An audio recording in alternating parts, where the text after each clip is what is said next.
Donc on be groupe Mali officiel abonné be fo Mali kono ani Mali ko ka mbaw fo depuis au sigiro la. Donc on y a Souldia ka sungolo baro keneka awre nyabala ni chekuma ba chama be ñoo fe suina. Donc ani u ka maîtrise donc no e commandant Zabara ni a san saba be Zabara no fe interview la même bi ala tige donc anaka fana surprise gana naka champion benana aw ñewala mo munu sigilen do ka encrefe ni be champion nous do coupe d'Afrique ta nous do wi togo soro jusqu'à présent vous ga togo tigiyake donc an wuli kana vraiment on nana Zabara ni surprise ya jaraye ñana nga damne bi il faut là OK ouais ame be fo ka be wol nano on sigira kenen ala ga mamuli kenen kanya amina rabbi OK Zabara c'est ka ito jamu ani iga sal ni ga quartier bon ne to era Jibril Nyari ni sigiro be no jengene buma asobe no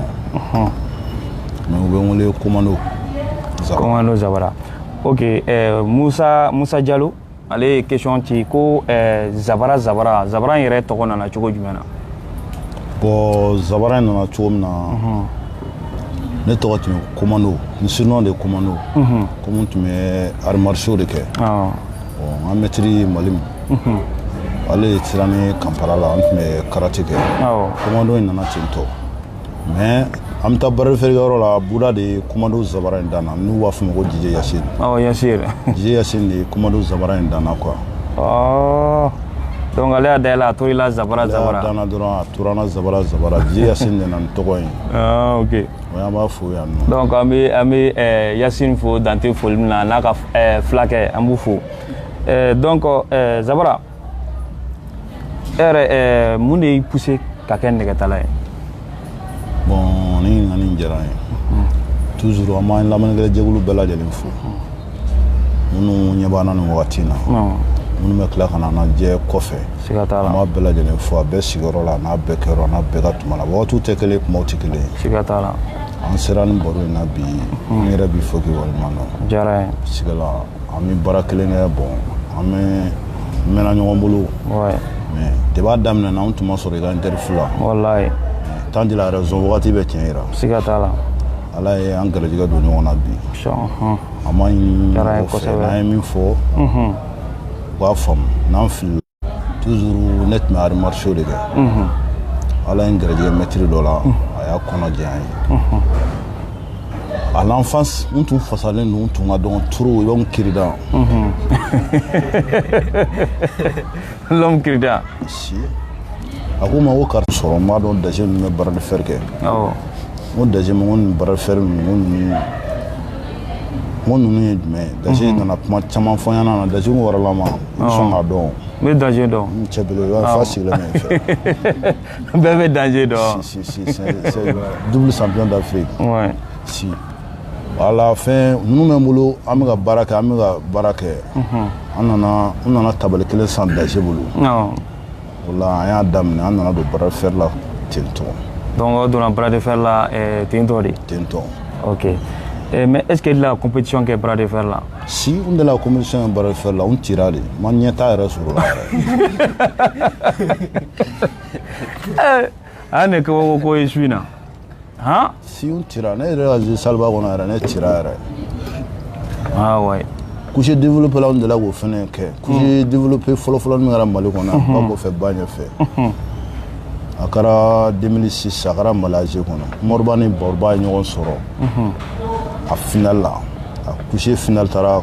181 na a dona ne jira mene tira akara 2008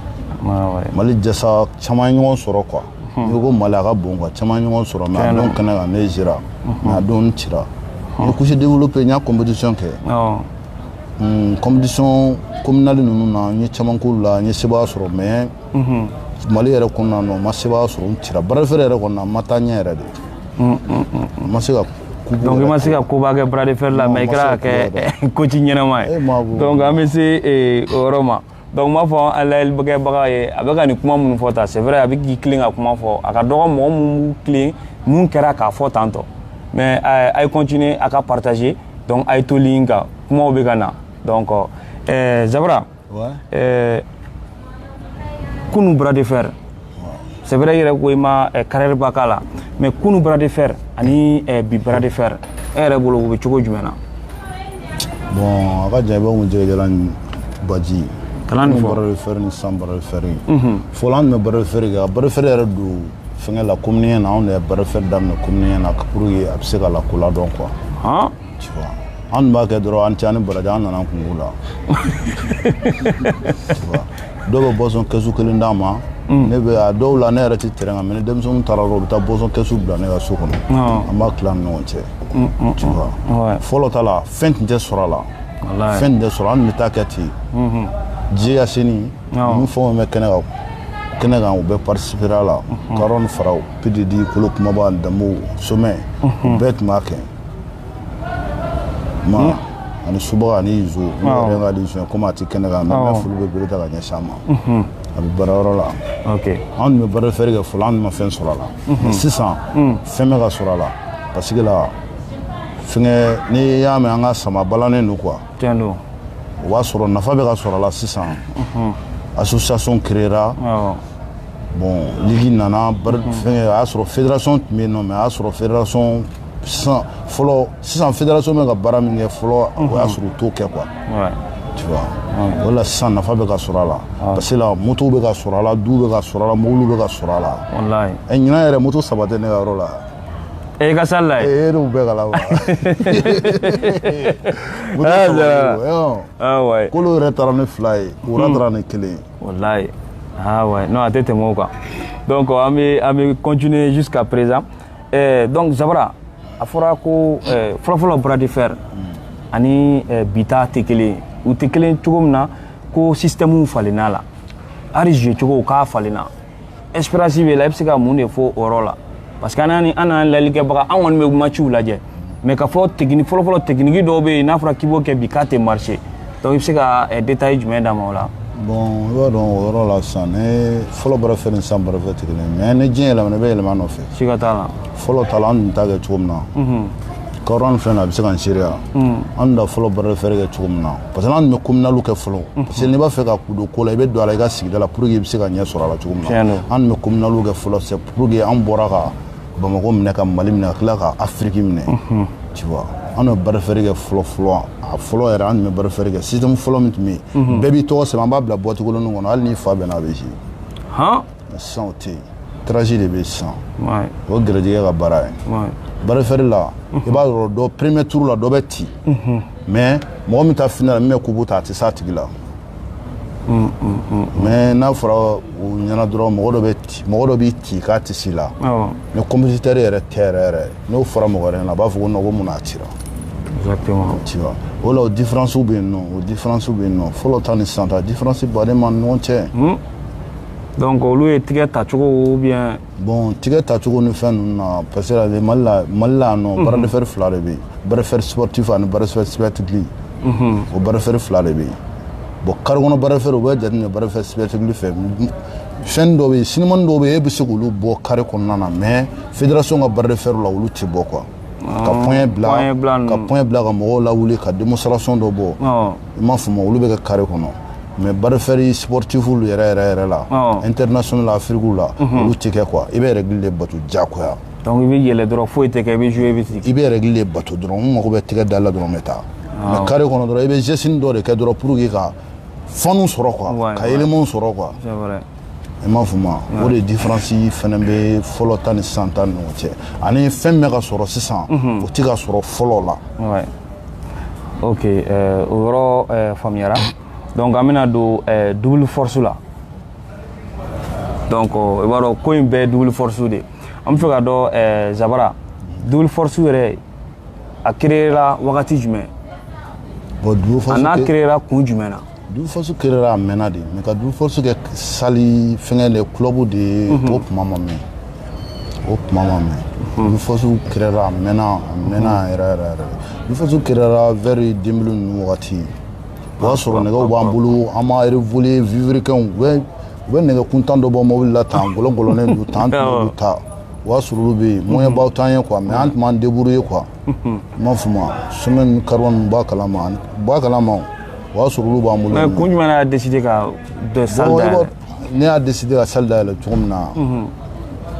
an ye minɛnw de ɲini pour que ka yɔrɔ révoler quoi parce que i b'a dɔn n'i bi fɛn ɲɛ n'i bi ɲɛtaga kɔ i b'a essayer ka matériel ɲini ka na dɔɔni dɔɔni o de la an bɛɛ fɛrɛla ɲɔgɔn kan an bɛ matériel ɲini ka matériel ɲini pour que ka révoler quoi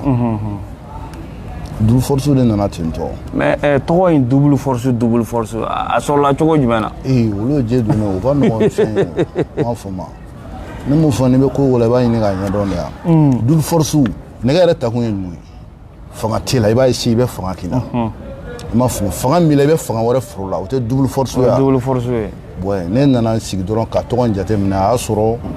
ipo force bɛ yen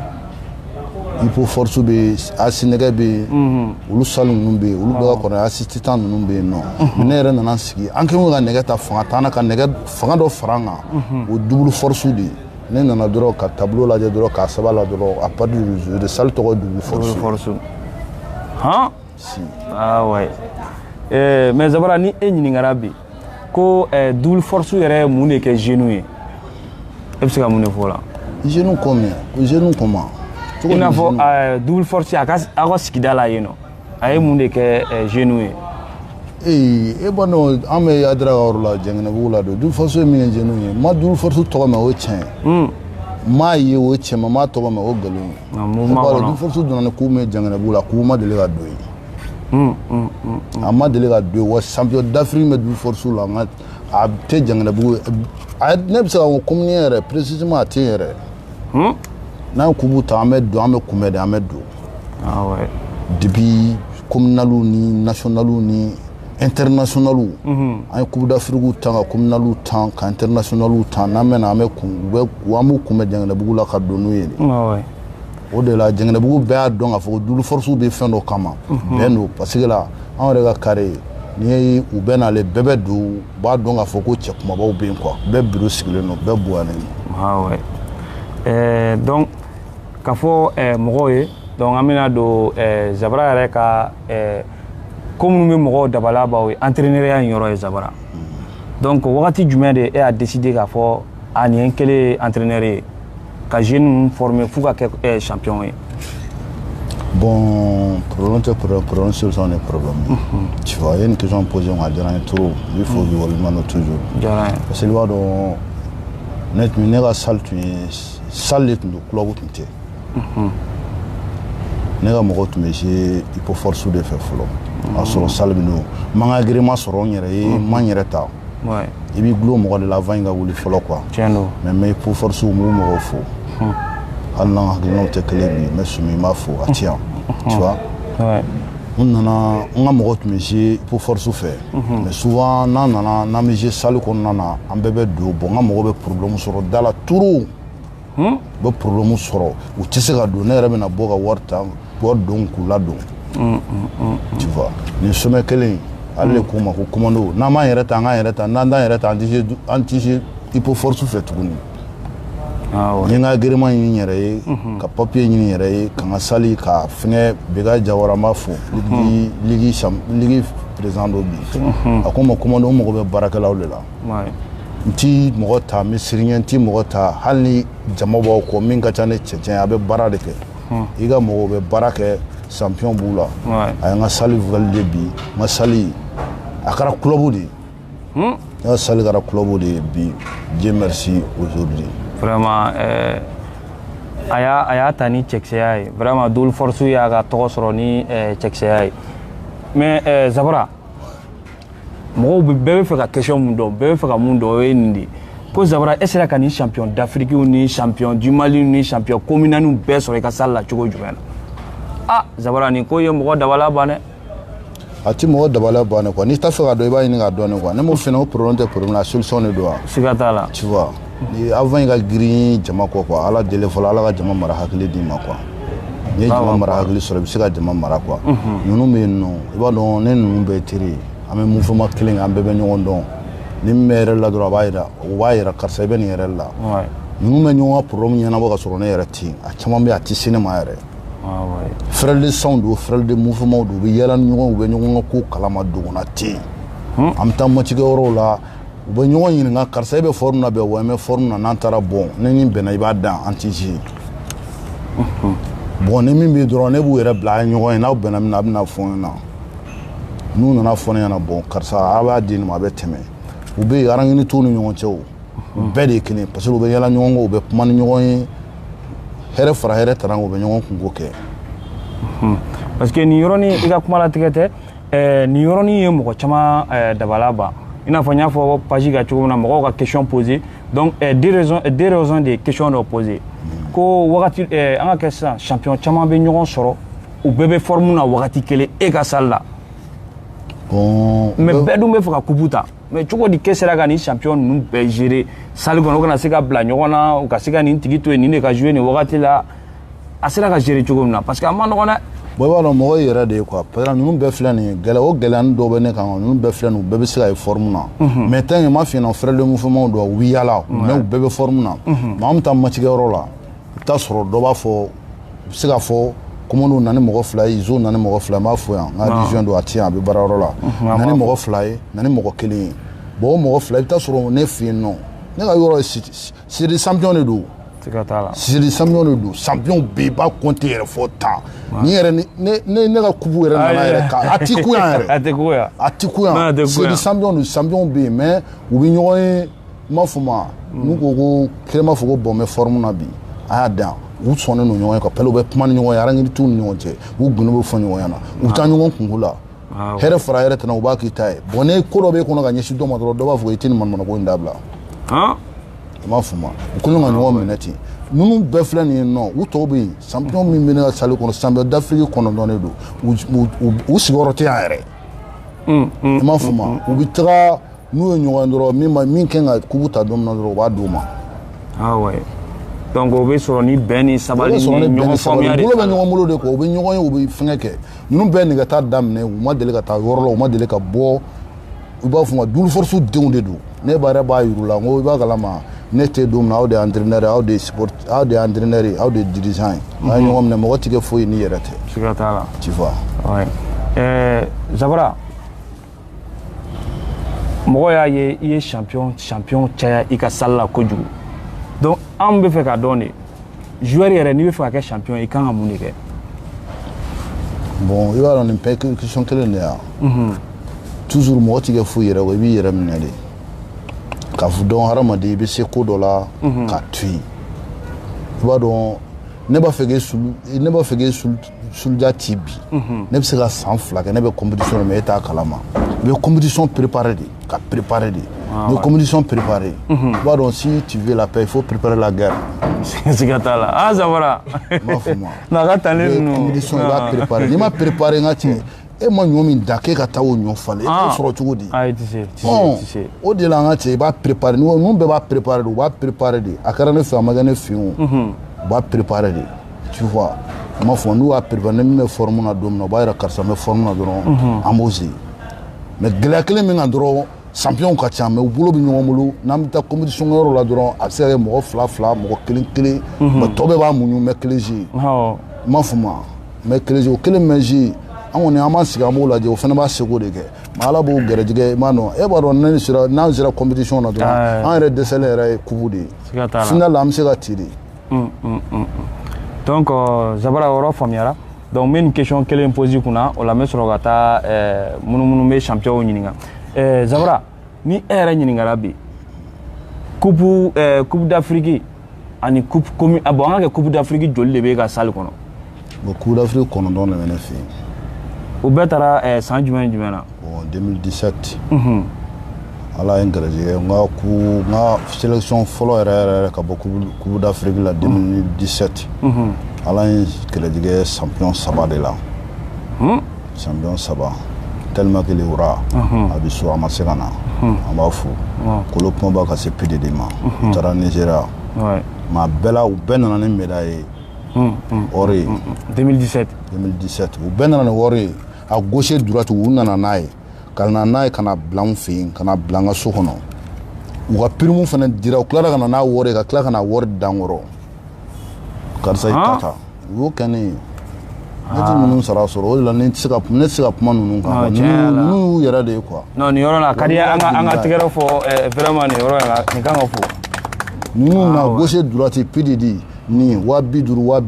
kɛmɛ wura wa biduru wa kɛmɛ kolo kumaba wa biduru wa kɛmɛ u nana n'a ye ka na n'a ye ka na da n ka tabali kan n'o y'i diya i b'o bɔ a la min ka di n ye n ko non k'u k'a ta min ka di u k'a dan mais u ko ko non ni n t'a fɛ k'u bɛ taa k'a to yen min ka di n ye n y'a ta n y'u ta d'u ma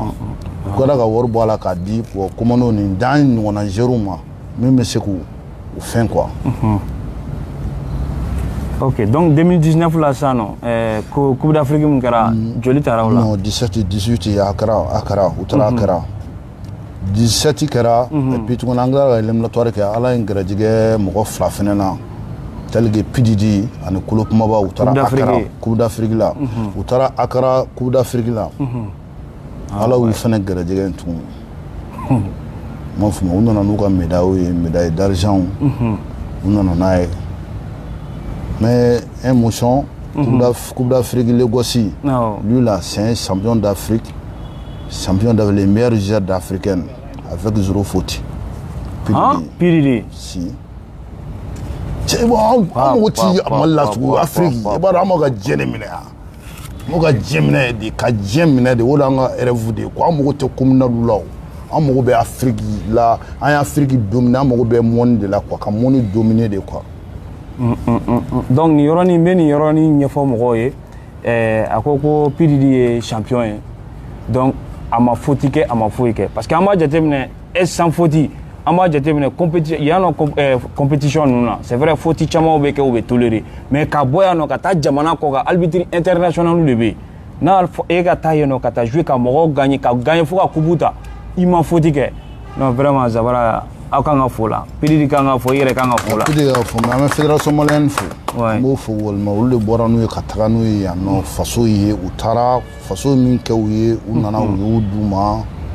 ce jour là vraiment an bɛ faso fo fɔlɔ avant k'an yɛrɛ fo o tɛmɛna an b'an yɛrɛ fo donc an bɛ faso ni fédération malienne de bras de fer fo dante foli mun na donc 2019 la Coupe d'Afrique min kɛra Mali la sisan Coupe d'Afrique min kɛra Mali la ne bolila ka n jɔ yɛrɛ ne cɛw ni kɔrɔn cɛ yɛrɛ ka san fi bip mɔgɔ yɛrɛ tɛ ka ko yɛrɛ ne bɔra ni champion 9 de a bɛnna Ala cɛ ko Mali la champion 9 non champion 9 voilà Boranchi 2 dɔrɔn de b'a la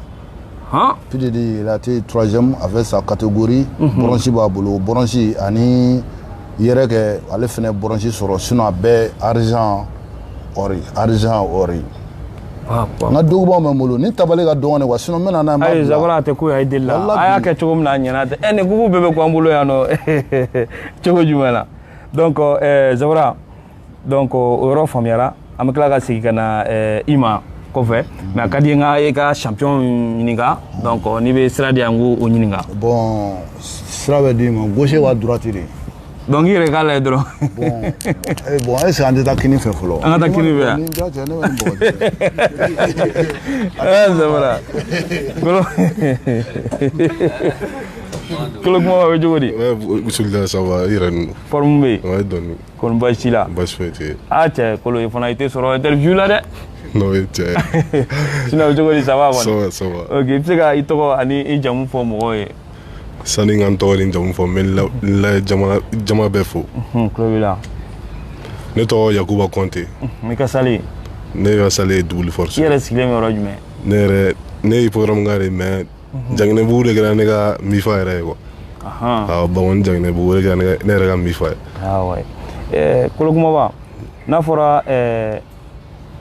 ni e ɲininkara sisan ko e kolo kumaba i ye coupe joli ta. I bɛ se ka mun de fɔ an ka kɛ Coupe d'Afrique ye Coupe d'Afrique joli ta. Ne kolo kumaba ne ye Coupe d'Afrique 3nan kɛra yan yɛrɛ. Donc ka bɔ Mali ka bɔ jamana kɔnɔ ka taa jamana kɔ quoi. Ok o ye 3 ye. I ye coupe ta. Yan nɔ fana. Mais kelen na n ye défaite sɔrɔ o kɔnɔna o kɛra Turki. Donc i bɔra Mali kɔnɔ yan ka taa jamana kɔ ka taa coupe ta ka na. Siɲɛko 3 siɲɛko 2. Siɲɛko 2. 3nan Ala m'an garijɛgɛ o kɛra Turki. Ouais. O kɛra coupe du monde de la. O kɛra coupe du monde de la. Vraiment o ka ɲi. Bon n'a fɔra k'i ka coupe commune i ye coupe minnu ta Mali la yan n'a fɔra i k'o fɔ i bɛ se ka jumɛn fɔ o la. Sula. Est-ce que ko ci yɛrɛ b'o da dɔn. Non mɔgɔ si t'a da dɔn. Donc o ka ca kojugu. A ka ca kojugu. Mais o ko la sisan nɔ n'a fɔra e yɛrɛ ka kuma Zabara kan bi i bɛ se ka mun de fɔ Zabara ye mɔgɔw ye comme e n'a bɛ ɲɔgɔn kan e bɛ se ka mun de fɔ mɔgɔw bɛ Zabara dɔn n'a fɔra ne ka kuma da tɛ ne bolo quoi parce que maîtrise do maîtrise yɛrɛ ka bonya a kɛra balimaya yɛrɛ de ye quoi ne ko ne bɛ kuma bi an b'a fɔ balimaya yɛrɛ de ye ah ouais donc coupe fɛn ninnu bɛɛ a y'a fɔ cogo min na donc hali n'aw bɛ bɔ yan nɔ ka taa a b'aw briefer n'aw bɛ taa ka taa kɔ kan ka taa coupe ta ka na n'a ye ni ala ni n'o bɛ kɛ kɔni a b'i seko n'i damayira kɛ ka yira an na donc e ka succès Zabara de don Zabara do ah ouais non tiɲɛ la a tɛ tɛmɛ o kan donc mɔgɔw bɛɛ bɛ k'a lajɛ i b'a dɔn mɔgɔ caman bɛ dɔn mɔgɔ caman bɛ Zabara dɔn i ye kuma in fɔ a ma nimisi wasa donc e bɛ se ka Zabara remercier bi cogo jumɛn na parce que i b'a dɔn tuma caman aw joueurs de bɛ yen bɛɛ bɛ e kolo kuma b'a dɔn bɛɛ b'a dɔn bras de fer ko la Zabara mɔgɔw b'a dɔn minnu bɛ mouvement kɔnɔ mais minnu bɛ jamana kɔ kan ni fɛn olu t'a dɔn or que baara fanba fana ye olu ka yɔrɔ de donc e bɛ se ka mun de fɔ o yɔrɔnin na ne bɛ se ka min fɔ ne bɛ Zabara fo de dan tɛ foli min na parce que n'i y'a mɛn kolo kumaba Zabara de don ale ye ne bɔ dibi la ka ne bila yelen na donc hali tɔgɔ in sɔrɔli i ma kɛ fitiriwaleya la n tɛ se ka kɛ fitiriwaleya ma vraiment o diyara n ye donc i bɛ se ka micro passer an bɛ taa ɲɛfɛ an fɛ donc a bɛ cogo di cogo la Sulta forme bɛ yen e tɛ dɔɔnin kɔni baasi tɛ yen nɔ kɔni non baasi foyi tɛ n na alhamdulilah i bɛ se ka i tɔgɔ ni jamu fɔ n ye ani i yɛrɛ sigilen bɛ yɔrɔ jumɛn Sulta ne tɔgɔ Dawuda Kulubali ne sigilen don Jayanabugu la ne wolola Jayanabugu la ka mɔ u bɛ n wele ko Somɛ Somɛ mais Somɛ in tɔgɔ sɔrɔla cogo jumɛn na Sulta o sɔrɔ cogo o ka bon dɛ cogo jumɛn na cogo parce que ne ko ye champion la karila de donc fɔlɔ-fɔlɔ i tun mana mɛn ko mɔgɔ ko ye champion ye i bɛ taa tigi ma Sulta kuku kun man di ne o ne k'a mɛn dɔrɔn ko Madinɛkuraga dɔ kɛra k'u bɛ ka mɔgɔw ci yan fɛ o de kun ka di ne donc e bɛ taa dɔrɔn k'o lakari jama bɛɛ ɲɛna o de kun ka di ne kuku kun man di ne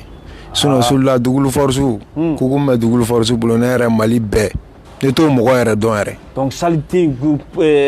coupe bɛ mɔgɔ minnu bolo ka tɛmɛ dugukolo force kan Sulta ko n'an kun taara an kun bɛna don jama la de mɔgɔw kun bɛ boli bilahi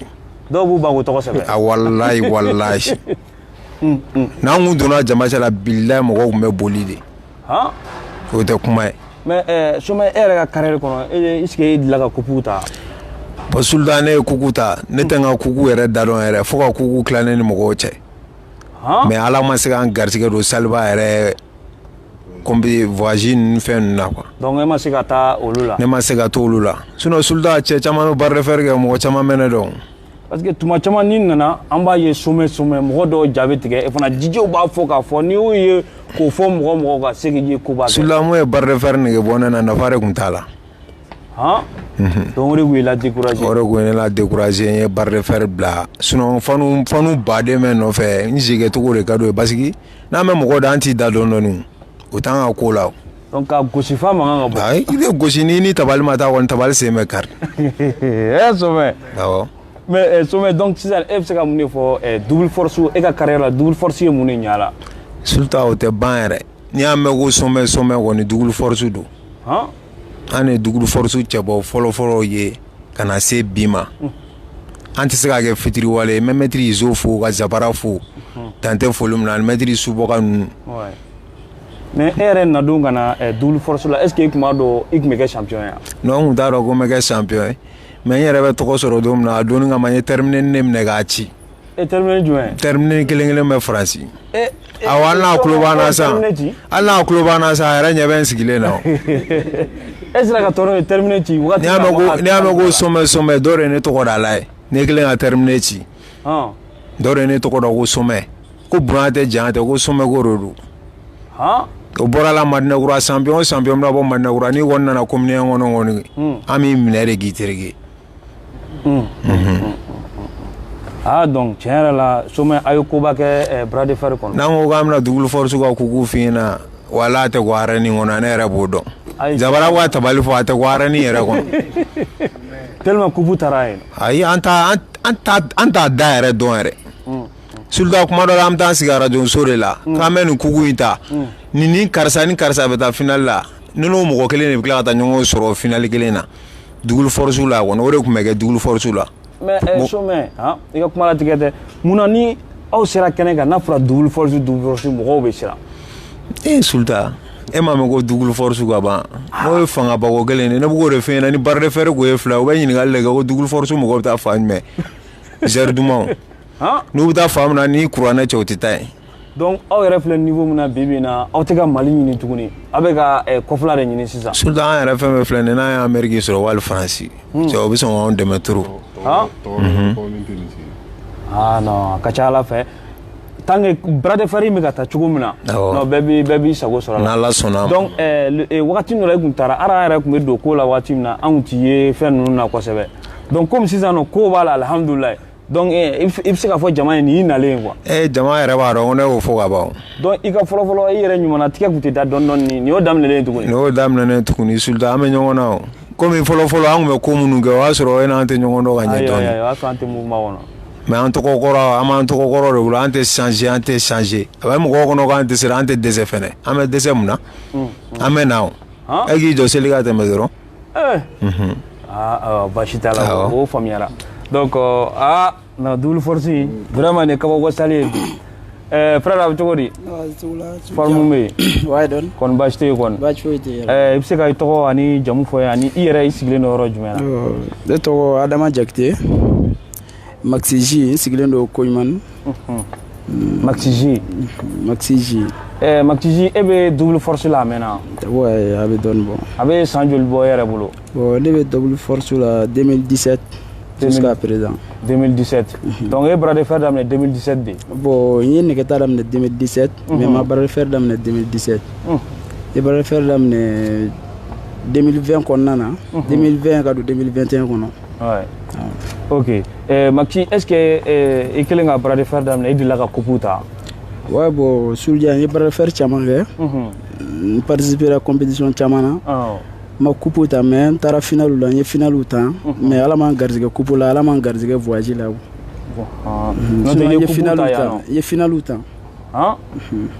mais bras de fer bɛ ka taa tagabolo min na bi bi in na ko minnu bɛ ka don a la bi bi in na est-ce que e yɛrɛ bolo 2022-23 la e bɛna nɔ bɔ bras de fer ko la. Soudia nin y'a daminɛ de ye koyi. parce que n bɛ ka nin kuma fɔ aw ka salle kɔnɔ mɔgɔw u t'a tu ka nɛmu n'u ye kuma min fɔ dɔrɔn u b'a kɛ wale kɛ. o bɛ kɛ o n ko champion fɔlɔ de ye Double Force ye. siga t'a la. champion bɛ da Double Force la a bɛ falen a bɛ den. an bɛ maître Rezo fo nin yɔrɔ in na. ka numéro 1 fo Maxi nin wagati in na a bɛ Sikaso. mun ye n don nɛgɛta la yɛrɛ champion. mais mun de i don nɛgɛta la kun jumɛn la i donna e kɛra nɛgɛta la ye. bon Soudia Koɲumani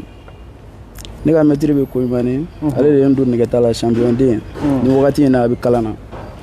n b'a fo kalan na. ok champion de ye ne tigɛ minɛ ka don nɛgɛ la Double Force la a ko Damo i bɛ cogo min a ka di ne ye i ka nɛgɛ ta parce que ne bɛ Koɲumani yan forme bɛ na mais denmisɛnnin tɛ n bolo ni mun bɛ se ka ɲɛnajɛ quoi n ko a ma champion problème foyi t'a la i bɛ taa ni ye min a ko a bɛ taa ni ye Janɛbugu la commando Zabara fɛ yen donc a taara ni ye Janɛbugu la o kɛra 2017 kɔnɔ n ye entraînement daminɛ o wagati jusqu'à présent. i bɛ champion usine na ye. n bɛ champion usine na. parce que sisan a kɛra champion usine de ye. champion usine de. nin ko in bɛ ka mɔgɔ dabaliya ban bi. mais Maxi e yɛrɛ i ka kuma na i ka carrière ma mɛn kosɛbɛ mais e bɛ ka fɔ e taara finaliw la donc e yɛrɛ bolo Double Force yɔrɔ ye jumɛn e ka nin progression in na i ka layɛlɛ in na sanayɛlɛ in na. bon Double Force yɔrɔ belebeleba de b'a la n y'o fɔ n bɛ segin a kan foli belebeleba ye maître Rezo ta yan ani commando Zabara k'a ni timinandiya maître Rezo de b'a minɛ k'an sigi tabali la don dɔw la i bɛ taa entraînement kɛ tabali nege t'i la a fanga t'i la a b'i sama ka gɛrɛ n'a fanga t'i la i b'a ɲɛdɔn dɔ sɔrɔ a fɛ. kana nin fɔ. n'a fanga t'i la i b'a ɲɛdɔn dɔ sɔrɔ a fɛ. donc compétition ninnu na dɔw la a ti taa an b'a wele a b'a fɔ bon G n'i bɛ G a kɛ tan a kɛ tan kana sɔn i ni mɔgɔ ka se ɲɔgɔn ma nin cogo in na a kɛ tan a kɛ tan donc o jɔyɔrɔ belebeleba b'a la. mais ɲɔgɔn bonya mun bɛ Double Force la e bɛ se ka ɲɛfɔ an ye a ye nin créer cogo jumɛn na o ma ma foyi faamuya ka aw bɛ siran ɲɔgɔn de y'a kɔnɔ wa ou bien bɛn kɛra cogo jumɛn non Soulja ni ɲininkali in diyara ye kojugu ni foli in bɛɛ bɛ segin commando Zabara ma ani maître Izo ani maître Lom olu de an ɲɛmɔgɔw ye nin wagati in na donc ne bɛ taa double force la wagati min i b'a dɔn Kami b'a ɲɛmɔgɔ de tɔn filɛ siga t'a la ni mɔgɔ mun taara ni entraînement kɛyɔrɔ la n'i y'a ye o ni mɔgɔw bɛ cogo min i bɛ tugu o kɔ o kɛra mɔgɔ ɲɛnama ye sa o ma kɛ mɔgɔ ɲɛnama ye sa o déjà que o de taara ni e b'o de lajɛ donc mun taara ni ne ye double force la ne y'a sɔrɔ foyi t'a bolo ka ɲɛsin dasaw ma ni bɛn tɛ foyi t'a bolo ka ɲɛsin dasaw ma ni kelenya tɛ n'o ye champion ye donc i nana damu yɛlɛlen sɔrɔ i donn'o fɛ n dor'o fɛ donc a daminɛ ni bi cɛ bon a bɛ se ka kɛ n ka mɛtiriw tigɛra n na mais n ma tigɛ o la a bɛ se ka kɛ n ka mɛtiriw tigɛra n na mais n ma tigɛ o la a daminɛ ni bi cɛ kɔni donc ala kana o tigɛ ɲɔgɔn na donc merci beaucoup Maxi vraiment kuma ɲɛna donc an b'a daminɛ ni jɔn ye yan nɔ o ye yan fɛ wa yan an ka taa Zabaraw kan ka taa n'a ye yan fɛ Karawana bɛ cogo di non tɛ togo la Soulja forme bɛ mais ala tan wa Karawana bɛ se ka fana bɛ se ka tɔgɔ ni jamu fɔ ani i sigilen yɔrɔ jumɛn na yani an tɔgɔ ni jamu fɔ n bɛ an layɛbaga jama bɛɛ lajɛlen fo n bɛ n ka foli n ka maître ma maître commando maître Izo maître Lom n b'u bɛɛ fo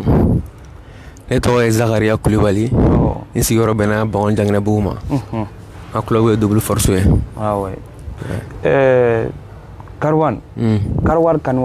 tɔgɔ in sɔrɔla cogo jumɛn na Karawani bon Karawani tɔgɔ sɔrɔla dɔnkilidala Karawani yɛrɛ de la ouais donc i tɔgɔ dara o de la voilà ok n terikɛ don donc tɔgɔ in diyara n ye n fana y'a kɛ n bras de fer tɔgɔ ye ok o yɔrɔ in faamuyara mais bras de fer la Karawan mana fɔ dɔrɔn bɛɛ hakili bɛ kɛ e de la i bɛ se k'a fɔ an ye kun jumɛn la Karawan mana fɔ dɔrɔn mɔgɔ hakili bɛ jigin la i ye koba jumɛn de kɛ bras de fer kɔnɔ Soulja Karawani bila Karawani tɛ dɛ c'a daminɛna a mɛnna depuis non cɛ Soulja an tun bɛ taa bras de fer yɔrɔ la n ka cɛ walayi tuma dɔ la an bɛ taa an sen hali moto tɛ yen ka taa an bɛ taa kubu ta an bɛ boisson min na an bolo an bɛ na n'a ye tuma dɔ la yɛrɛ an b'a ta kɛnɛ kan an b'a tila kɛnɛ na an tɛ foyi sɔrɔ tuma dɔ la u bɛ enveloppe di ma 400 i b'a sɔrɔ i bɛ essence min ta ka taa yɛrɛ 400 1000 2000 mais u bɛna taa an ma décourager tuma dɔ la hali n'an décourager la maitre bɛ courage don an na tuma dɔ la ne yɛrɛ bɛ ni ne ye tile 2 kɛ ne ma taa nin ka taa yɔrɔ dɔrɔn Izo bɛ taa ɲini fan fɛ parce que an bɛɛ bɛ carré kelen kɔnɔ a bɛ taa ɲini fan fɛ cɛ a kɛra cogo ye disi cɛ i tɛ ka yɛrɛ a bɛ courage don an bɛ taa entraînement na tiɲɛ la an t'u sara sɔrɔ an b'u fo foli belebele b'u ye ok mais Karawan e yɛrɛ delila ka coupe jumɛn ta bon e delila ka coupe ta jamana kɔfɛ e delila ka coupe ta yan nɔ i ye coupe jumɛn ta pour que mɔgɔw ka sara tɔgɔ ɲɛ ta bon n ye coupe caman ta carré kɔnɔna na n ye coupe baden ta i b'a dɔn n'i y'a mɛn Karawani yɛrɛ mɔgɔw bɛ kule parce que i b'a dɔn blocage de tun ka di ne tun ye minɛ ne tun bɛ bloquer de ne tun bɛ bloquer de donc o de y'a to ne ka match tun ka di mɔgɔw ye mɔgɔw b'a fɔ tuma bɛɛ n ka taa n ye coupe baden ta carré kɔnɔ bon n sera saliba kɔnɔ fana a ka ca ya n bɛ ci dɔw la bon n kɔni ye chance sɔrɔ ka coupe d'Afrique kelen de ta n ma chance sɔrɔ ka bɔ ka taa kɔfɛ mais carré kɔnɔ n ye coupe caman ta mais e bɛ ka mun fɔ i ye kelen sɔrɔ e m'a fɔ coupe d'Afrique de wa coupe d'Afrique Afrique bɛɛ e ka catégorie la donc o catégorie la e de ye champion ye o coupe d'Afrique ta na yɔrɔ jumɛn na o ta na yan nɔ an yɛrɛ fɛ yan 2019 donc e de la ka coupe d'Afrique ta mais Karawani o ye koba ye dɛ tellement coupe yɛrɛ ka ca aw ka salle yɛrɛ la fo coupe kelen yɛrɛ bɛ dɔgɔya aw yɛrɛ bolo donc Karawani e bɛ se ka mun de fɔ salle double force ani aw ɲɛmaaw minnu bɛ yen nɔ e bɛ se ka mun de f'u ye u kan quoi tiɲɛ yɛrɛ la ne ka maître ne tɛ se k'u fo ka se a dan na walayi cɛ n'i y'a mɛn Karawani sommet n'i y'an fɛn fɛn tɔgɔ mɛn bi grâce à an ka maître u bɛ courage don an na n'an découragera u b'an encourager walayi an b'u fo an b'u fo yɛrɛ yɛrɛ matériel olu de bɛ matériel ɲini ka na bila yan nɔ an ka entraînement kɛ dɔrɔn donc aw kɔni ta bɛ kɛ ka entraînement kɛ dɔrɔn ka taa coupe ta non kuma dɔ la yɛrɛ ni bras de fer tun bɛ 2 ye an tun b'a ɲɔgɔn tila de an bɛ ɲɔgɔn tila de dɔw bɛ taa an fɛ dɔw bɛ taa an fɛ an bɛ na n'u coupe ye donc aw bɛɛ bɛ tila ka na ɲɔgɔn sɔrɔ camancɛ la ni coupe ye mais e yɛrɛ bolo double force la yen nɔ aw bɛ u b'aw dilan cogo jumɛn na parce que problème ye min ye i b'a dɔn n'i ye joueur bɔtɔla ye double force la majigi yɛrɛ bonya ani mɔgɔ bonya a b'a la baara kubuta a b'a la donc u b'a aw dilan cogo jumɛn n'a sɔrɔ i bɛ se ka dɔɔnin fɔ o la. bon Souldia i b'a dɔn an ka mɛtiriw yɛrɛ y'an kalan o de la respect discipline mati n'an taara bɛrɛfɛ o la kuma man ca a b'an tabali de cɛ kuma camanba ninnu an ni mɔgɔ tɛ se ɲɔgɔn ma quoi bon mɛtiri y'an kalan o de la i taa kun ye boloda de i ka boloda i ka bɔ yen n'i dara bi baara kɛ siɲɛ wɛrɛ i bɛ gagner o dɔrɔn de don i ma ye.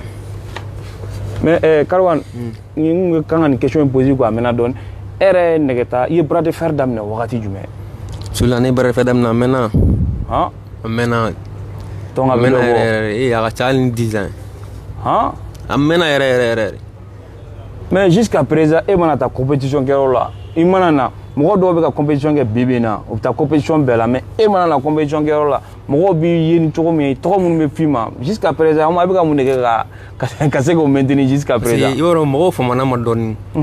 halisa u b'u ka kuma caman fɔ dɔw bɛ k'a fɔ ko n dɛsɛra dɔw ko n dɛsɛra bɛrɛfɛ la ko n kɛra parilikɛla ye bɛɛ bɛ k'i ta fɔ i b'a dɔn désir dɔ de tun ye n sɔrɔ n bolo la o de tun ye n sɛgɛn dɔɔni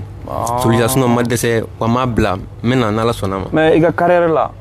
parce que mɔgɔ caman i ka faniw tun bɛ yen u caman tun découragera quoi. tiɲɛ yɛrɛ la caman découragera mɔgɔ caman yɛrɛ bɛ kuma caman fɔ n ɲɛna. donc nin b'a yira ko déchirure banna i bɛna sigi ka na de ni sunkalo banna. n'Ala sɔnna ma. donc salba compétition fɛn o fɛn bɛna kɛ an bɛna ye a la. n'Ala ka jɛ n'Ala ma basi kɛ. ok problème t'a la donc vraiment o diyara n ye kosɛbɛ. donc frère a bɛ cogo di. a tɛ cogo la. forme bɛ yen. kɔni baasi tɛ yen. non baasi foyi tɛ yen. i bɛ se ka i tɔgɔ ni jamu ani ka i sigiyɔrɔ fɔ an ye. yanni n ka tɔgɔ ni jamu fɔlɔ Souldia ne ye lamɛnbaga bɛɛ fo. o bɛɛ tulo b'i la. ne tɔgɔ Arama Kulibali. a bɛ f'i ma cogo di. a bɛ fɔ ne ma ko Sharipou. parce que mɔgɔw bɛ Sharipou yɛrɛ dɔn ni Arama Kulibali yɛrɛ ye donc a ma mɛn kosɛbɛ an tun taara i ka compétition interview la. Sharipou e fana i formera double force la yen nɔ. bon Souldia n bɛ se k'a fɔ n formera double force la n bɛ se k'a fɔ n ma former double force la parce que ne yɛrɛ bɛ entraînement daminɛ don min na ne b'a daminɛ an ka yɔrɔ la ne sigilen don Bakaribugu la de i fɔ ma ne sigilen don Bakaribugu la ne bɛ entraînement daminɛ an ka salle de la Bakaribugu la bon à la fin n bɛ taa bras de fer yɔrɔ la bras de fer nana diya n ye ni Karawan ye ɲɔgɔn dɔn ne yɛrɛ ka se double force la à cause de Karawan ani Leroy. Leroy kɔrɔba ou bien Leroy Leroy kɔrɔba. côté Leroy kɔrɔba. ne yɛrɛ ka se double force la à cause de Karawan ni Leroy. parce que n'olu de ye ɲɔgɔn dɔn kosɛbɛ yanni tɔw ka ɲɔgɔn dɔn ma fɔ ma bon a nana kɛ lien teriya yɛrɛ tɛ bilen fo ka kɛ balimaya ye quoi. mais i ka carrière la est ce que bras de fer la i fana delila ka coupe dɔw ta. bon Souldia i yɛrɛ ɲuman na ne ka interview dɔ la ne delila k'a f'i ye ne ye nɛgɛta kanu ka bras de fer kanu mais Ala ma a dusu don n kɔnɔ ka kɛ bras de fer kɛlɛ compétiteur ye. ah mais Sharipou ye du ye tɔgɔ sɔrɔ dɛ. non n ye tɔgɔ sɔrɔ mais tɔgɔ in sɔrɔla cogo jumɛn na. Souldia commando ɲuman na an ka mɛtiri o ye diɲɛ dɔnnen don Ala de y'o di ne ma. i m'a fɔ ma tɔgɔ in n'a sɔrɔ wagati de sera sinon n ma bras de fer kɛ ka tɔgɔ in sɔrɔ n ma couché kɛ ka tɔgɔ in sɔrɔ. ok Sharipou mɔgɔ dɔw bɛ ka an lamɛn bi u tɛ double force dɔn. o ye tiɲɛ. n'a fɔra Sharipou ka kuma double force kan bi i bɛ se ka mun de fɔ olu mɔgɔw ye pour que u ka se k'a faamuya. Souldia ne kɔni bɛ kuma double force kan mɔgɔw k'a faamu ne yɛrɛ ye double force de. ne yɛrɛ ye double force de an ka mɛtiri yɛrɛ sigilen tɛ n na n'olu Zabara mais ne sigilen don Bakaribugu la nin wagati in na mais n ka salle n bɛ entraînement kɛ mun na sisan o ye Econ ka salle spécial force mais n ka club ye double force ye o bɛ Bankɔni Janginɛbugu la. donc double force u bɛ baaraw k'aw kun cogo minnu na donc i bɛ se k'a fɔ an ye u bɛ baaraw k'aw kun cogo minnu na. Souldia ka mɛtiriw to yen an tɛ se ka courage bila o an ka mɛtiriw bɛ yen ka courage de don an na chaque fois hali n'an découragera o b'a yira n'an kana courage bila hali n'i tɛ baara de fer kɛ i tɛ couché kɛ don n'a nata a bɛ se ka kɛ i b'a kɛ wa Sharipou entraînement kɛ tuma bɛɛ izo yɛrɛ b'a wuli na ko n ka kuma n ka cɛ fɛ k'an k'a lajɛ k'an ka segin wa mais n m'a fɔ an ye k'an bɛ sira la n'Ala sɔnna an fila bɛɛ bɛ sira la. ok problème foyi t'a la o yɔrɔ faamuyara donc i bɛ se ka micro passer Piri de ma muso ka piridi piridi kuma bɛ fɔ bi dɛ piridi a bɛ cogo di ouais Souldia tɛ cogo la oui ça va bien merci non basi foyi tɛ i fana bɛ se ka i tɔgɔ ni jamu di ani e yɛrɛ piridi i sigilen don yɔrɔ jumɛn na bon ɲani ka kuma n bɛ lamɛnbaga bɛɛ lajɛlen fo puis n b'a demander bɛɛ lajɛlen fo ka vidéo in partager très important ne tɔgɔ yɛrɛ ye Mahamadu Kuregama ne bɛ Bangon Jaginɛbugu la n ka club ye Double Force ye ok Karawan bi e bɛ se ka fɔ an ye grâce à la Double Force e yɛrɛ coupe ni coupe jumɛn ta an ka kɛ Afrique kɔnɔ Afrique ta fɔlɔ est ce que e delila ka coupe d'Afrique ta ouais Souldia coupe d'Afrique saba de bɛ ne bolo coupe d'Afrique saba de bɛ ne bolo e y'olu ta yɔrɔ jumɛn a bɛɛ taara Mali la yan nɔ wa ou bien non a bɛɛ ma taa Mali la yan ne ka coupe d'Afrique fɔlɔ taara Nigeria 2017 filanan taara Ghana 2018 meilleur joueur meilleur combattant avec une avertissement parce que ne ma ali faute tɛ avertissement kelen o de ye ne kɛ meilleur joueur meilleur combattant ye Accra 2018 donc sabanan kɛra Bamako 2019 kɛra champion d'Afrique ye mais gauche mais droite la ma chance sɔrɔ o la ok mais Karawan e bɛ fɛ k'a fɔ ko i ka coupe in parce que n'a kɛra Mali la an b'a fɔ k'a kɛra piridi plutôt piridi donc e bɛ fɛ k'a fɔ i ka coupe talen na parce que n'a kɛra Bamako yan an b'a fɔ k'a kɛra Bamako yan donc e taara a taalen Nigeria jamana wɛrɛw de tun bɛ yen ouais jamana wɛrɛw bɛɛ de ci ka coupe in ta wa awɔ jamana kun bɛ a ka ca Souldia o kun ka ca a kun ka ca u kun fɔrilen don fana ya mais sanse ala tɛ mais baara fana bɛ ko dɔw sabati quoi laɲini bɛ latigɛ sabati quoi jamana kun bɛ a ka ca donc gérer olu bɛɛ cira ka gauche ta fɔlɔ parce que gauche fɔlɔ de gérera kɛra champion d'Afrique à main gauche donc o dugujɛ o kɛra main droite ta fana ye tilala ka kɛ champion d'Afrique o fana na donc maître yɛrɛ ka fɔ la ko i ye mɔgɔ min ye i ma faute kɛ i ma foyi kɛ o kɛra Accra 2018 n kɛra meilleur joueur meilleur combattant ye yen de non tiɲɛ la piridi tiɲɛ la muso bɛ taa korili min k'i da la vraiment a b'a kun bɔ donc piridi le fait k'i taara i b'a dɔn an bɛ yan nɔ i n'a fɔ Zabara y'a fɔ bras de fer suguya fila de bɛ spectaculaire ani professionnel an ma kɛ salle kɔnɔna la mais cogo jumɛn na an b'a ye généralement spectaculaire de bɛ kɛ yan nɔ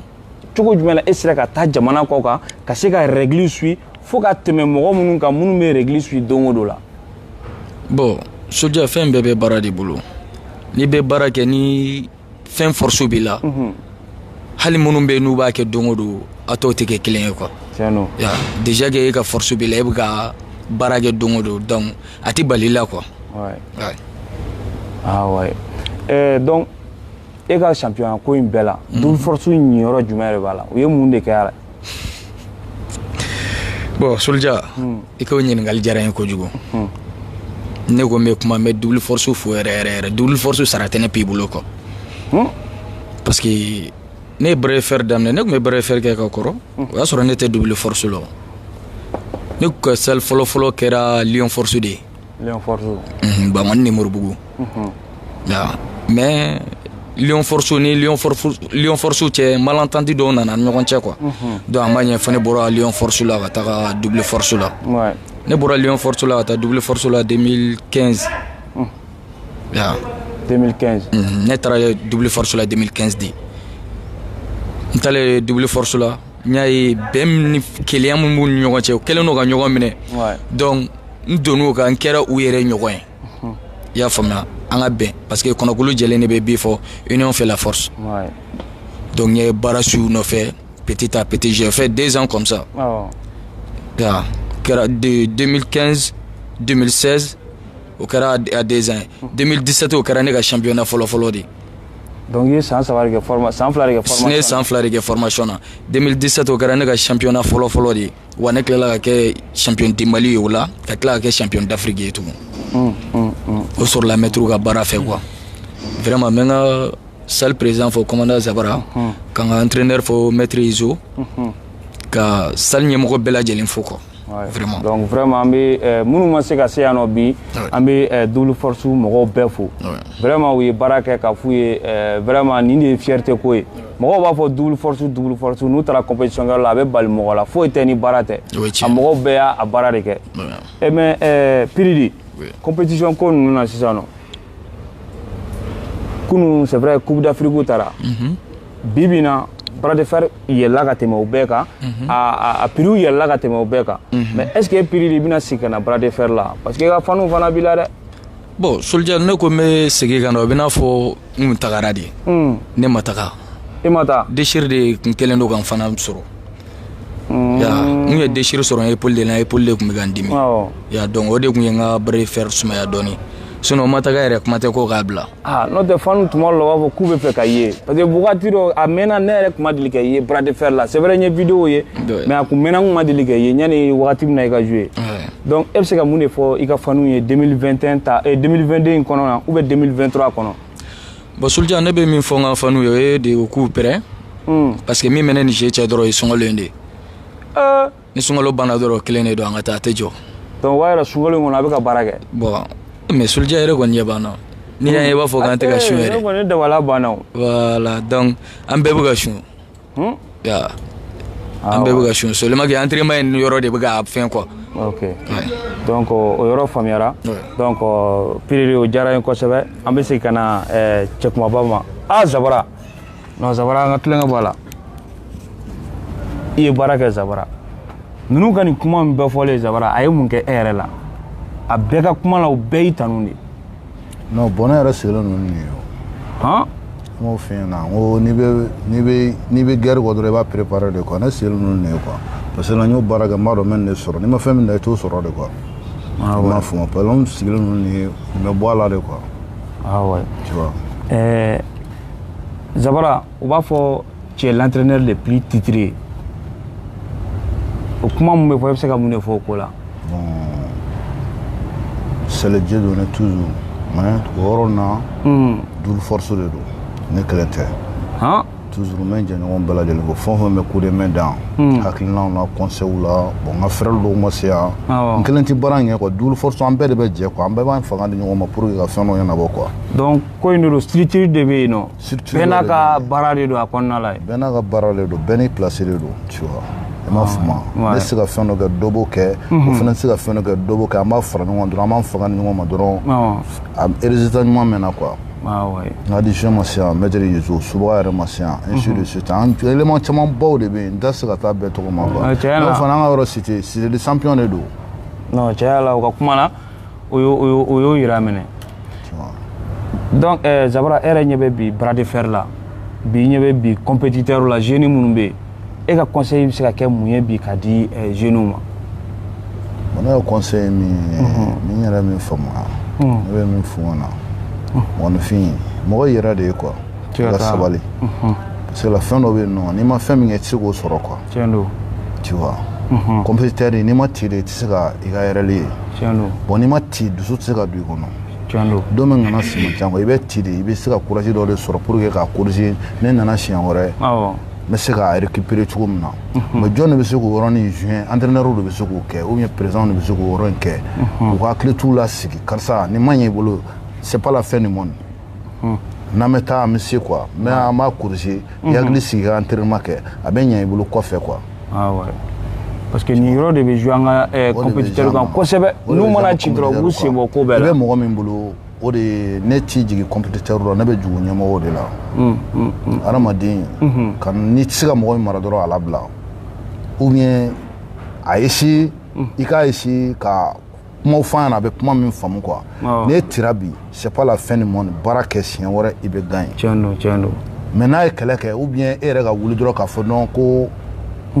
a dacogo ma ɲa bon dun b'a dɔn mɔgɔ min ye guloki bɔ ka taga a bɛ ka taa jeu kɛ a gagner ka d'a ni e yɛrɛ peut-être e ma guloki bɔ a ye guloki bɔ a kama ka taga i m'a faamu a ka gagner a ka d'a ye fɔlɔ ale y'a ka responsabilité fɔlɔ mais n'a tira de pour que ka maloya b'a ɲɛna e de kan ka kɛ fɛngɛ de k'a kunbɛn dɔrɔn ka girin a kan ka a la sensibiliser ka na n'a ye k'a sigi mais ne yɛrɛ fɔlɔ tira dɔrɔn a bɛ réagir supporter bɛ réagir on est responsabilité de quoi, on demande sur de quoi. Tu vois, au gala de bien non. Ne pas maintenant on ne pas manager, ne pas de footiger non, de foot de bon non. Donc maintenant on clé tout hydro. Ouais. Il va dormir si il a service que droit canaji. Hein? Même si il a service que minga matimina minga matimina. J'ai tiens un entraîneur bolomie. A benaga business do ger benaga place do misega ni orange ni misega ni orange atanga ebito je défense là on est bita dan bita dan era ba bega la manga che an kunu ayre an kunu mbade quoi ouais bam tabal vidur mo bi am tabba fema ni ga ger tira do na taballa do ga ala finge parce que hal ne foti bi non hal foti bi après am kla ko gérer quoi ba do ibala ay gloki bo gata ala sensibiliser ka ne ga na ça veut dire jamaw de bébé ka laje donc e ka ga entraîneur ye kata e ka i ka responsabilité ta sanga wuli kata takana ka siga maloya bola ka maloya bola kana na mais ne yi sigi dro ka dunda botan dro ay refne be reji donc de adam ne follow de adam no e be kla ti dro mo ya fama ouais donc ro famiara Zabara yoro anga interview me ga se a kunche yoro la mais Zabara kari nga question ça va poser kuna oui moyen oui entraîneur ni joueur tché akanga ke chogo juma entraîneur kanga mundi ke joueur fana kanga mundi ke parce que bi mo chwa be ke wa fo entraîneur ou entraîneur nyedo mon entraîneur Nigeria c'est la mifa be ba mu dugon na ko be ba mu buna na madeni deni nyonche. Tu vois, bien à faire mes abadons, faga à faire mes abadons. Mais badon ni hier quand on m'a mis calanat qui est là quoi, tu de la grande forme quoi. À la mer. Et quand on m'a mis calanat, responsabilité de l'état pour que carsa canat tikena. Et mais un conseil d'amaka calafena. Na ren na ye avec a ebe ko ko inkedron avec tikela. Ne m'a fait net me barrefrega, net minute tirar ne m'a kubuta. Ne ga zero no na fo comme no iski. Ame dimi bila. Menere me ko anye rulu la ka karsa keta ne be terrain dron ne tigere be ka da uba ko no ko ne be ka mi fo ko tiente tiendo tu vois e be mo kala fem na bi jija ka da la quoi mais ere be ka ke a tigele no la a tabla ko ngolo la ka fo ko ni ko ye tien o de entraîneur ni gère mo che yi jija dron i be fem mi fi ga i ga kala ne yana ma fuma ka ke fen na fo ma ka da la quoi ah ouais non vraiment a réponse était meninga. Donc, Zabara, na fora sisano ko double force ka la nyini mu dona na tawla. E se ka double force ka la nyini ka jume. Bon la nyini mi dron bon aka chan. C'est la psia ga do rebe akle tout mu kono be mo la ne ma wa foni na bo do rebe ne kono. Anga la nyini aka chan quoi mais me se ka nda do la. Voilà. Am se ka souligner ka to ga satisfait quoi. Tu vois. Anga la nyini mi bon angoni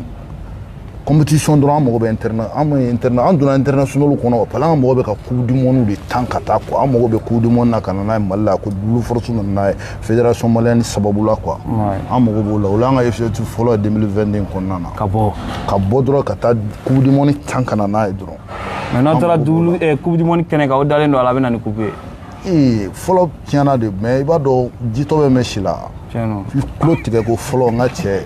ni taara terrain kan ni kɛ ka min kɛ i b'o dɔn siga t'a la fɔlɔ o ma jan bolo an taara o hali dɔw b'a la o ma taa mais anw taara ala y'a dɔn an garijɛgɛ an ka cɛ tɛ ala y'a dɔn an garijɛgɛ anw taara mais an ka effectif yɛrɛ de coupe du monde o y'an ka fɛn fɔlɔ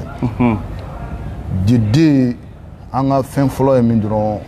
an mago bɛ parce que an bɛ entraînement kɛ ne fɛ yen ne ka du kɔnɔ an bɛ entraînement kɛ ne ka du kɔnɔ an mago bɛ yɔrɔ la an b'a fɛ ka na an ka placement bila yen nɔ en paix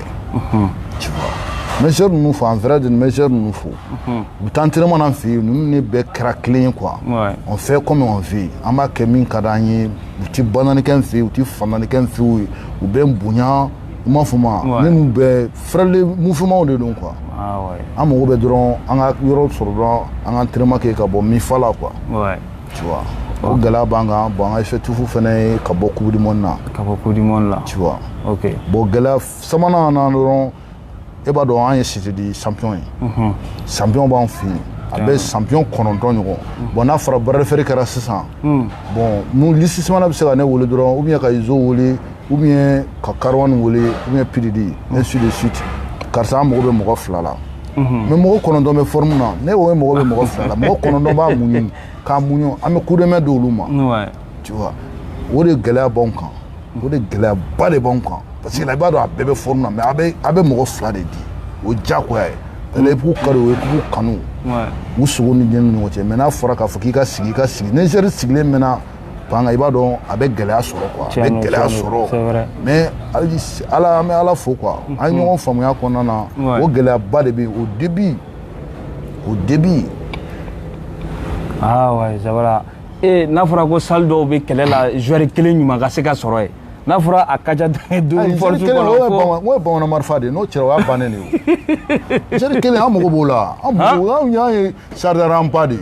chargeur ba an ka cɛ a chargelen don n'i dɔ y'i jɛ dɔ t'i jɛ dɛ an b'u bila ka taa an fɛ k'u bila ka taa ninnu b'a kalama o tiɲɛna o y'a kelen réussi ye chargeur ba bamanan marifa joueur kelen n'o terrain kan n'o ko dɛsɛra don min n ka cɛ n ko y'a bannen de ye ne tiɲɛ la o y'a bannen donc Zabara i yɛrɛ y'a fɔ cogo min na a y'a ka moyen de kɛ ka kɛ salle in dilan an dun y'a ye salle in ka résultat bi bi in na salle ka dɔgɔ Bamakɔ mun bɛ se ka double force salle in ci dɛ donc o la an bɛ wele bila mɔgɔw ma c'est vrai nin kuma ma fɔ n ye mais n bɛ nin kuma fɔ vraiment ka se ka double force dɛmɛ bɛɛ k'i bolo fara ɲɔgɔn kan c'est vrai n bɛ ka kuma in fɔ n b'a dɔn a man di Zabara yɛrɛ ayi bolo tɛ fara ɲɔgɔn kan dɛ i ye to yen donc an b'a fɔ mɔgɔw ye bɛɛ k'i bolo fara ɲɔgɔn kan an ka se ka double force dɛmɛ parce que don n'a nataw la non olu bila ne nana fɔ dɔrɔn u b'a fɔ ko non k'an nana gɛrɛbu ayi olu bila mais Zabara jɔ ka tila nin yɔrɔ la ayi ne y'o fɔ dɔrɔn u b'a fɔ k'an nana n'an ka gɛrɛbu palani pour que k'anw dɛmɛ ok bon an ka kɛ sisan Zabara ni mɔgɔ min mako bɛ e la u bɛ se k'i lasɔrɔ numéro jumɛn na sisan bon ɲɔgɔn na sɔrɔ komi n yɛrɛ ti mɔgɔ dogolen souvent n'u ye lasɔrɔ u bɛ ne lasɔrɔ quoi donc ma i ka numéro dɔ fɔ k'a fɔ dɔ ka numéro o bɛ suspect quoi n'u ye lasɔrɔ u bɛ ne lasɔrɔ ah ouais n'a mago bɛ ne la dɔrɔn n'a Sulja lasɔrɔ a bɛ ne lasɔrɔ dɔrɔn ayiwa basi tɛ o faamuyara ko mana wari dili la donc n b'a fɔ mɔgɔw ye yan'u ka bɔ interview kɔrɔ parce que n bɛna kuma di Zabara ma ale bɛ kumakan laban fɔ interview kɔnɔ ka se ka interview kun cɛ mais ɲanɔ cɛ Pididi bɛ ka signes kɛ ka kuma dɔ b'a bolo k'a fɔ donc Pididi donc ni Pididi fana bɔra ni mɔgɔ min bɛ yen fana o tigi bɛ fɛ ka kumakan laban fɔ an b'a di o tigi ma o b'a kuma donc an b'a laban ni Zabara ye bon Sulja kumakan min bɛ ne fɛ o de n b'o kuma fɔ ka adresser mɔgɔ minnu bɛ brefère organiser brefère communale ninnu donc laɲini min bɛ ne fɛ ka f'u ye o de ye u ka brefère daminɛ joona brefère ka daminɛ joona quoi c'est vrai Sulja fɔlɔ fitiri tun b'a sɔrɔ brefère banna bɛɛ seri ka so mais san 19h bɛ se ka sɔrɔ brefère yɛrɛ ma daminɛ fɔlɔ o b'a sɔrɔ u bɛ coucher ko ni fɛnw 23h tuma dɔ la an bɛ tila compétition la 23h30 donc a nafa ka dɔgɔ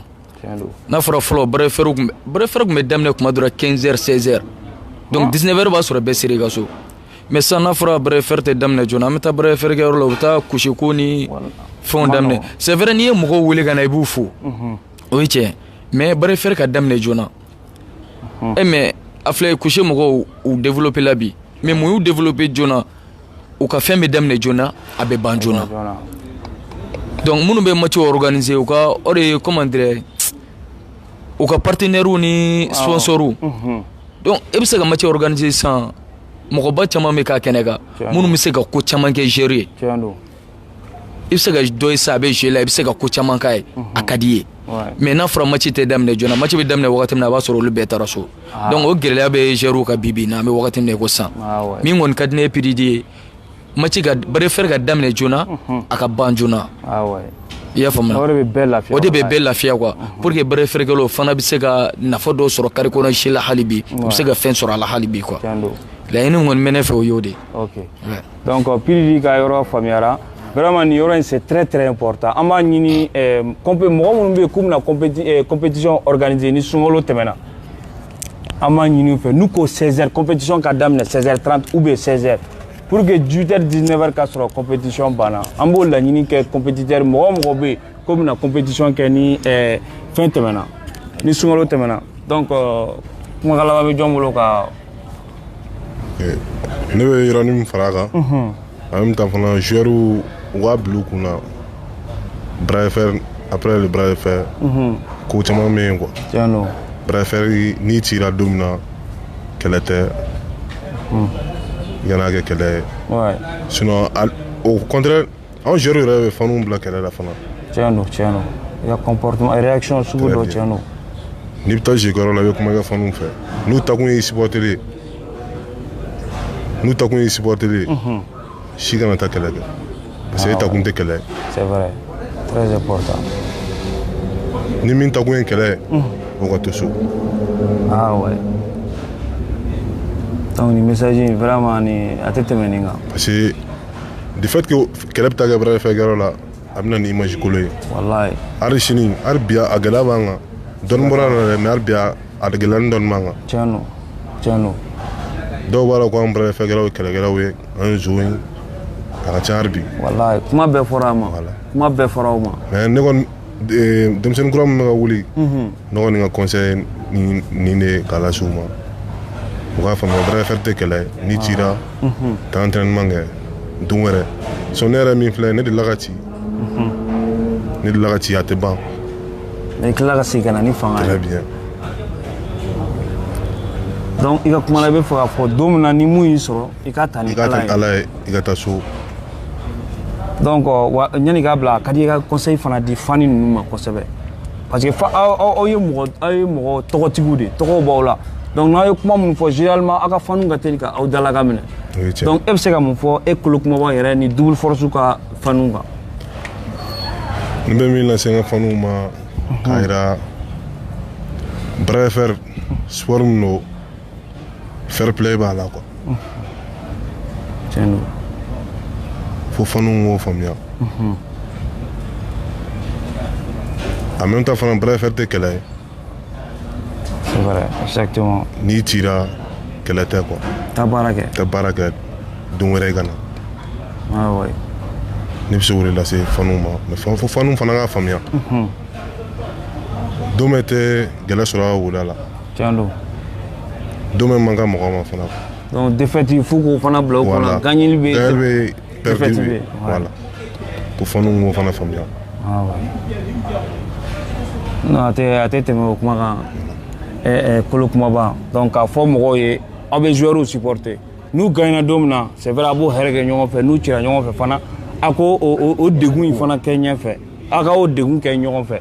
donc fɛn min de don tant que i sɔnna ka don compétition na kɔni don dɔ la i bɛ gagner don dɔ la i bɛ ci donc n'i ka compétiteur kɛra n'a gagnera a b'a fo n'a cira a b'a fo a bɛ tila k'a dɛmɛ tuguni ka se k'a surmonter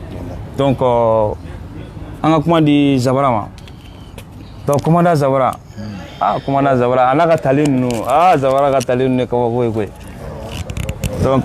Zabara nani ka kumakan laban fɔ vraiment n bɛ fɛ ka i fo ani i ka cɛdenw fo vraiment c'est vrai n mɛ nin nɔfɛ komi ni yɛrɛ i ka interview fɔlɔ ye ka bila réseaux sociaux ka Facebook kan ni n b'i fo dan tɛ foli min na n b'i fo en même temps n b'i encourager fana i ka continuer n'i ka baara ye ni ala sɔnna ala fana bɛ n'i sara ni koba dɔ ye nin bɛɛ kɔfɛ parce que mɔgɔ i tɛ nin kɛ jeune ye i tɛ nin kɛ jamana ye gansan ka se ka mɔgɔw former ka bɔ yan nɔ ka taa jamana kɔ kan ka se ka taa kobuw ta hali mɔgɔ caman t'i dɔn minnu tɛ mouvement kɔnɔ i ma kɛ k'i waso i ma kɛ k'i yɛrɛ yira foyi donc vraiment Zabara an b'i fo aw ka laɲini fana ye mun ye ka se ka taa jamana kɔ kan an bɛ a ɲini fédération mɔgɔw fana fɛ ɲinan o k'o jija u ka se ka joueurs labɔ parce que an yɛrɛ an bɛ k'an yɛrɛ ɲini joueurs la sa tellement u ka ɲi donc an bɛ fɛ k'u ta u ka taa n'u ye jamana kɔ kan u ka taa yira an na fana k'u bɛ se ka coupe fana ta donc Zabara e bɛ se ka kuma jumɛn kɛ ka interview in kun cɛ su in na bon toujours n bɛ an lamɛnkɛjɛkulu bɛɛ lajɛlen fo minnu bɛ k'an lajɛ nin wagati in na minnu bɛ tila ka video in lajɛ n b'a bɛɛ lajɛlen fo kɛrɛnkɛrɛnnenya n bɛ yɛrɛ fo toujours ka video in k'a partager tout parce que an yɛrɛ b'a kalama n b'a domaine kɔnɔna na i tɛ fɛn sɔrɔ fɛn ninnu na i tɛ foyi sɔrɔ a la mais i bɛ fɛn de don a la mais i tɛ fɛn sɔrɔ i b'a dɔn aw ka ko kɛlen don kolonkala ka ɲɔsusu a da nɔgɔlen don foyi t'a kɔnɔ toujours n bɛ n ka frère de travail fo Beni Daɲo n b'a fo l'infatigable n b'a fo n ka Djidje a yɛrɛ bɛ n ka salle la Djidje Yasine n'ale de y'a danna ko Zabara n b'a fo ala t'a dɔn ko n nana yan a t'a dɔn n b'a fo mais n b'a fo quoi mais toujours an bɛ min ɲini u fɛ dɔrɔn toujours an k'an bolo di ɲɔgɔn ma an bolo ni ɲɔgɔn mais a ka gɛlɛn quoi mais i b'a dɔn fɛn dɔ ka gɛlɛn mais a bɛ kɛ dɔ ka ɲɛkumu kan quoi tu vois a bɛ kɛ dɔ ka ɲɛkumu kan quoi motiteur filɛ nin ye i b'i sigi ni fɛn bɛɛ de ye n bɛ gagne bi ou bien n bɛ petit mais ne ko k'e ti jɛn n'a si ye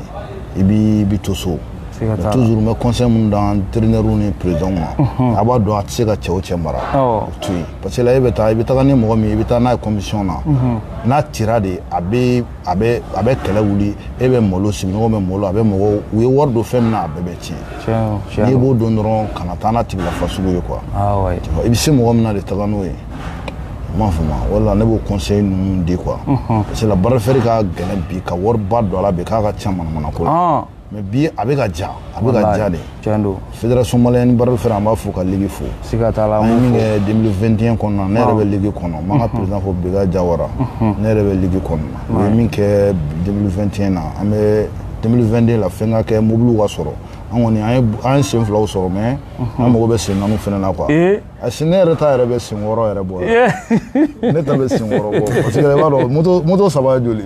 non tiɲɛ na o ye sen wɔɔrɔ ye o ye sen wɔɔrɔ ye o ye sen wɔɔrɔ ye natɔ la ni kolonba ye mobili sɔrɔ dɔrɔn ka cɛ o ye donc ni mobili bilara a b'o fana ta ka taa bon e b'a dɔn n'anw taara de ka cɛ fɔ finaliw an b'u fo u ye baara min kɛ vraiment maliyɛn bɛɛ y'a ye fɛn bɛ ka diya quoi o la sama-samani bɛ ka diya a la quoi bɛɛ bɛ fo an lamɛnkɛjɛkulu an b'a bɛɛ fo ka bɛɛ waleɲuman dɔn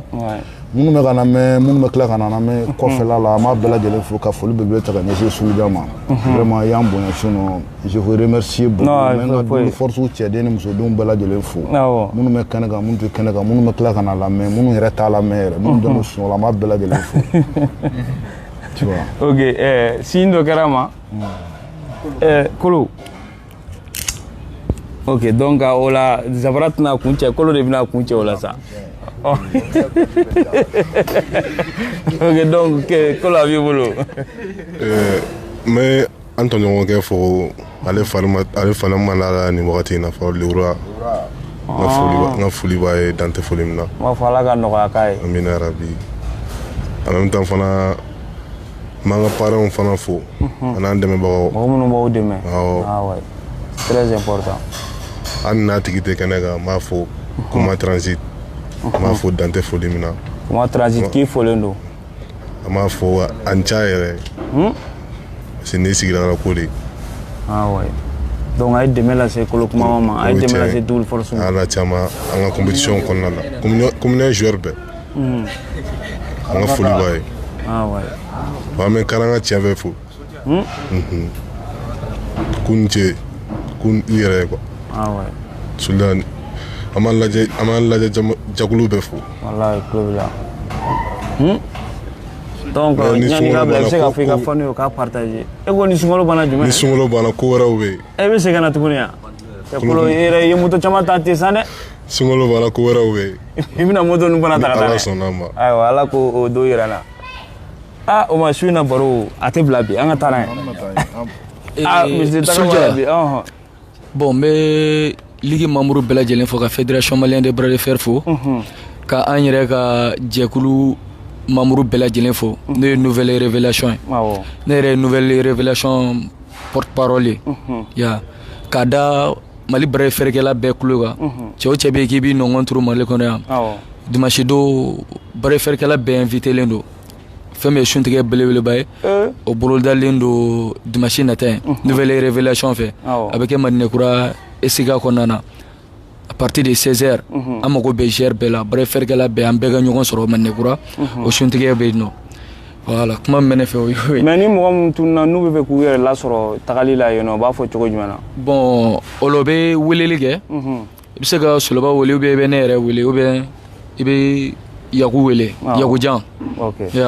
mais Madinɛkura de don Esiga kɔnɔna na o tɛ yɔrɔ dogolen ye quoi donc n'i sera Madinɛkura n'i ko ko Esiga kɔnɔna voilà bɛɛ b'a yir'i la Esiga dɔnnen don quoi ok donc o diyara n ye kosɛbɛ donc n bɛ an lamɛnbaga bɛɛ fo n b'aw bɛɛ fo dan tɛ foli min na aw minnu y'an sigi k'an lajɛ nin interview na n b'aw fo